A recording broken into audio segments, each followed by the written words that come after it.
All right, everybody, welcome back. Today we are going to be talking about the y-intercept and parabolas a little bit more. So our objective today is that we can find and locate the y-intercept if we are given a graph and or the equation of a quadratic function. Now it says, remember, a quadratic function is a function of the form ax squared plus bx plus c equals 0. And anytime we graph one of these, the graph is always going to look like a parabola. And that's basically like that giant U-shaped thing we've been seeing quite a bit these last few days. Now, first thing we see is our definition, and our definition is the y-intercept. And remember, the y-intercept, this is a term you should be fairly familiar with, but this is where our graph crosses the y-axis. So of course, we know that the y-axis is this line right here, right? So the y-axis, the y-axis, the y-axis, and what we're looking for is just where do we cross it? So in this situation, we crossed it right here. In this one, we crossed it right here. And in this last one, well, hold on a second. The last one is kind of hard to see. So let's come to that one in a second. So here's our first one. Looks like we cross it at this point. Now, anytime we want to sit there and list the y-intercept, we always want to list it as a point. So we're going to list it as 0, 2. Anytime you are working with the y-intercept, this value right here is always going to be a 0. Always a 0. And the reason for that is because if you go straight down from the y-intercept to the x-axis, well, what's between 1 and -1? 0 is, right? So that will always be a 0 for the y-intercept. Here's our next one. It looks like this one actually goes through the point 0, 0. So the coordinate of our y-intercept here will be 0, 0. Now, this is the one that's a little unique because on this one, we can't actually see the y-intercept. So when we look at this, a couple things we got to know. We do got to realize that our graph is going to keep coming down, and eventually, somewhere on down the line, it will cross the y-axis, but we don't know where and when that is just yet. So all we're going to say whenever we see a situation like this is that it is not shown. Not shown. If I'm giving you a graph and I'm asking you where's the y-intercept and we can't see it on the graph, you can say not shown and that's good enough because it's not. We can't tell from that picture. So let's do a few of these together.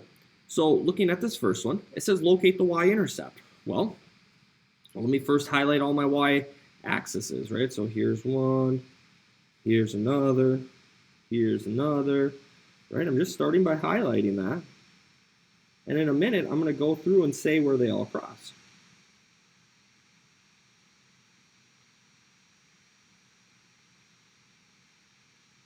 All right, so in the first one up here, looks like we cross right up here at this point where that's 3.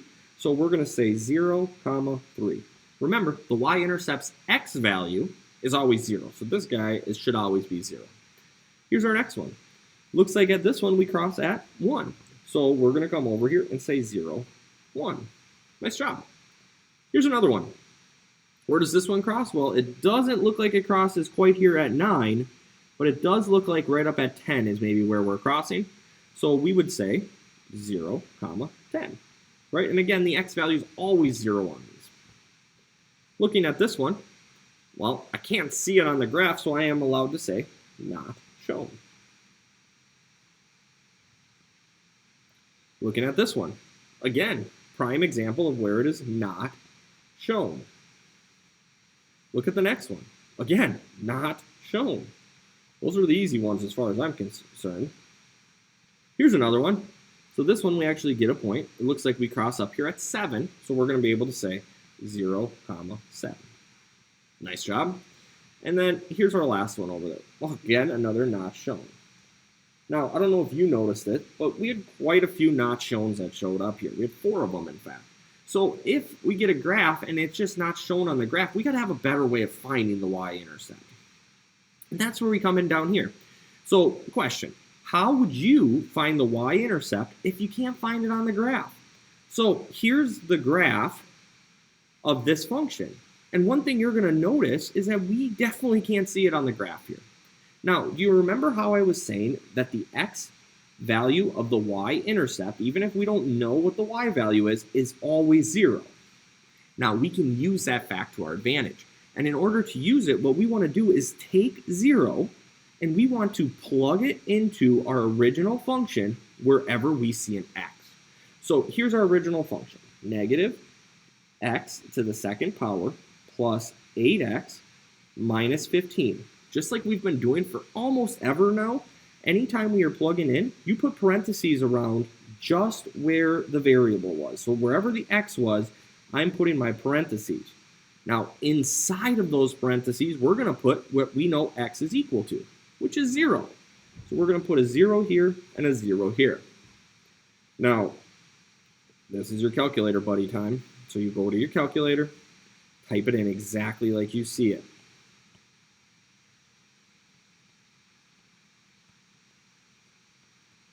And when you hit enter, look what we got. We got negative 15. Nice job. So what that means, sorry, my light just turned off. What that means is that the y-coordinate of this, where it's going to cross, will be at negative 15 up here.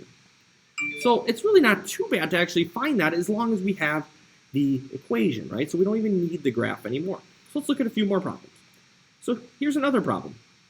Here's how we're going to do it. If we're being asked to find the y-intercept, then what you want to do is you want to take your function, rewrite it, and put a 0 wherever the x is.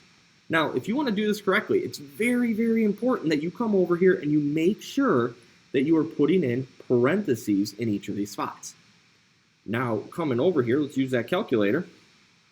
We're going to have negative 1 divided by 2, parenthesis, 0 to the second power, minus 2, parenthesis, minus 2, parenthesis, 0, and then plus 1 at the end. And when I hit enter, look what I get. I get 1. So that means that my y-intercept will be at 0, 1, because the x value will always be 0. Here's our next one. Okay, so again, I'm going to put a 0. I'm going to put my parentheses, but I'm going to put a 0 in those parentheses. So I'm going to get 0 squared minus 4 times 0 plus 7. 0 to the second power minus 4, parentheses 0, plus 7. Hit enter, look what we get. We get 7. So we would say our y-intercept is 0, 7. So it's not that bad, right? This is doable. So even that I have a bunch of problems here, this is quite doable. Now look at this next one. So let's do this one and then see if we notice anything. So we're going to put a 0 wherever we see an x. So I put my parentheses in to start. Here come my zeros, right? I'm just filling those parentheses with zeros. And now we just need to use our calculator. 2, parentheses, 0 squared, minus 8, parentheses, 0, plus 10. And when you hit enter, we get 10. So our y-intercept would be 0, 10. That would be done. Now look at this for a second, kids. This is unique. I think I just noticed something. So coming over here, do you notice how this was a minus 15? And how this ended up being a minus 15? Look at this. What happened here? This was a positive 1. This was a positive 1. This was a positive 7. This was a positive 7. This was a positive 10. This was a positive 10. So maybe we can actually speed this process up a little bit. If this is a positive 14, then our y-intercept will be 0, 14. That was easy. We just had to write the answer. Here's our next one. If this is positive 12, then our y-intercept would be 0, 12. That was really easy. We can do that. Oh, look at this one. Negative 72. Right? I take the negative sign with it. The sign goes with the number it's in front of. 0, negative 72. That is our y-intercept. Now, if you want to go and do it the hard way by solving and using your calculator, be my guest. But you can actually look at them and tell. Now, hold on a second. Look at this problem. This one looks tough. And the reason it looks tough is because it's not in our normal form. Remember, all of these were in that form ax squared plus bx plus c, right? They're all on the same side. Down here, they're not on the same side. So if that's the case, we got to do work. So we're going to pull 16 over to the side. We always want to pull everything over to the side where x squared is. So I'm going to minus 16 from both sides, and then I'm going to get 0 over here, right, because those two cancel out, is equal to x squared minus 4x minus 16. And now, wait a second, once you get here, this is the y-intercept. So we can come over there and just write our answer after we do the work to rewrite it. So 0, negative 16, we're done. That's the y-intercept. Here's another one. Now, remember, we always pull everything over to where the x squared is. So we're going to pull this over there, and we need to pull this over there. So let's do that. So we're going to subtract 6x from both sides, and then we're going to add 18 to both sides, because that means this will go away and this will go away, and we'll be left with, since there's nothing there, 0, which is good. That's what we want. Now, on the other side, we're going to have 7x squared minus 6x plus 18. So remember, once you get here, this last number is your y-intercept. So we're going to be able to come over here and say 0, comma, 18. And we're done, just like that. Let's do one more together. Here's our last one. Remember, if everything's not on the same side, pull it over to the other side. So this is a positive 15x, so we're going to subtract 15x. We got to do that from both sides. These two pieces cancel off. That's going to leave me with 6x squared minus 15x, and putting it in the middle where it belongs, and then plus 18, and it equals 0. So if it equals 0, or it's all by itself, then I can come over here. Positive 18 is going to be my y-intercept, so 0, comma, positive 18. Hopefully this was relatively straightforward. There are a few more practice problems. If you want to do those, feel free, but your homework's going to look like this. Now, don't get me wrong, your homework looks like a lot of work, but it really actually goes pretty quick because of the fact on these first graph ones, you just look at it and you say, what is it? And on these last ones, you might need to reorder it a little bit, but for the most part, those are pretty straightforward too. Thanks guys for watching. If you have any questions, just make sure you're reaching out and asking. Have a nice day.